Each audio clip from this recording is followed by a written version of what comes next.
आबोहवा में आपका स्वागत है। प्रस्तुत है अंक 26 का संपादकीय। शीर्षक है आइए खोजे कोई हलगाम। हमको मालूम है जन्नत की हकीकत, लेकिन दिल के खुश रखने को गालिब ये ख्याल अच्छा है। जन्नत कहा जाता है कश्मीर को, बनाया जाता है जहन्नुम। दूर की बांसुरी सुनाई ही नहीं देती। शेष भारत कितना जानता है कश्मीर, कश्मीरियत। कुछ काले अक्षर, कुछ रंगीन तस्वीरें देखकर क्या सब समझ सकते हैं? क्या कुछ इलाकों में तफरीह करके सेल्फिया या वीडियो बनाकर वहां का जानकार हुआ जा सकता है? हर जन्नत के भीतर एक जहन्नुम होता है, और कमबख्त जिंदगी की हर जहन्नुम में से एक जन्नत की गुंजाइश भी नहीं मरती। हिंसा, गुस्सा, संवेदना, दर्द, नफरत, अविश्वास, अमन के पैगाम, पर्यटन की दावत, पाकिस्तान कनेक्शन, पानी रोकना, सेना की मुहिम और एक जंग के मुहाने तक पहलगाम में हमले के बाद क्या क्या हुआ सब जानते हैं। प्रतिक्रियाएं बहुत है, लेकिन क्रिया जहां से हम पूरा सच समझ पाने की स्थिति में नहीं है, उस दूरी से एक क्रिया हो सकती है इरादा करना कि हम खुद को वहशी न होने देंगे। एक ये कि हम खुद को जाहिल न होने देंगे, ये भी कि खुद का कातिल न होने देंगे। एक विदेशी पत्रकार डेविड ने कश्मीरियत खोजनी चाहिए तो कश्मीरियों से संस्कृति व कलाओं की आबोहवा का जायजा लिया। ये अंश desiccated land an American in Kashmir का है। सनोबर हसन ने अपनी पसंदीदा जगहों की तरफ इशारा करते हुए कहा, अवंतीपुरा के खंडे राजा ललितादित्य का सूर्य मंदिर। और जब कश्मीर से प्यार हुआ तब अकबर ने बनवाया था ये निशात। ये हमारी विरासत है, हम इसकी हिफाजत क्यों नहीं कर सकते? जब हम अपने बच्चों को इतिहास पढ़ाते हैं तो उसमें ये सब क्यों नहीं?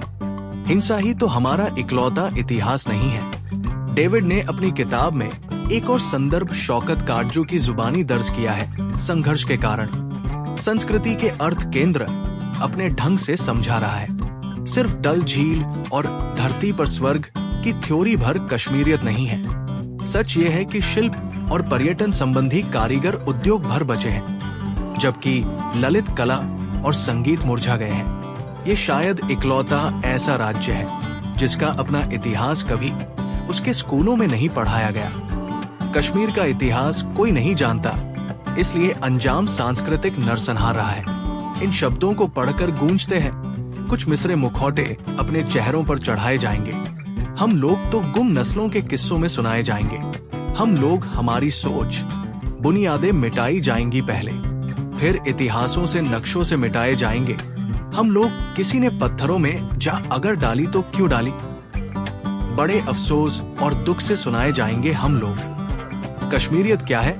रीबिल्ड जेंट के फाउंडेशन के संस्थापक कृष्ण आनंद के ये शब्द दूर के सूबों में बैठ ख्याली पुलाव पकाने वालों की रहनुमाई करते हैं। मेरा परिवार 90 वर्षों से कश्मीर में रह रहा है। हमने घाटी के सबसे खूबसूरत दिन और सबसे अंधेरी रातें देखी हैं। इसके बीच हिंदू मुस्लिम भाईचारे का ताना बाना कायम देखा है। ये है असली कश्मीर, जिसे सुर्खियों में शायद ही दिखाया गया। कश्मीर जहां एक मुस्लिम एक हिंदू संत की समाधि पर दिया जलाता है तो एक कश्मीरी पंडित एक सूफी फकीर के मजार पर फूल चढ़ाता है।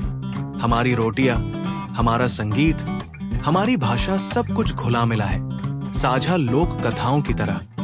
बस यही कहना है कि अपना पैगाम मोहब्बत है। अब कोई पहलगाम न हो, इसके लिए कोई हुकूमत या पॉलिटिक्स नहीं, बल्कि हमारा अपना ताना बाना एक हल हो सकता है।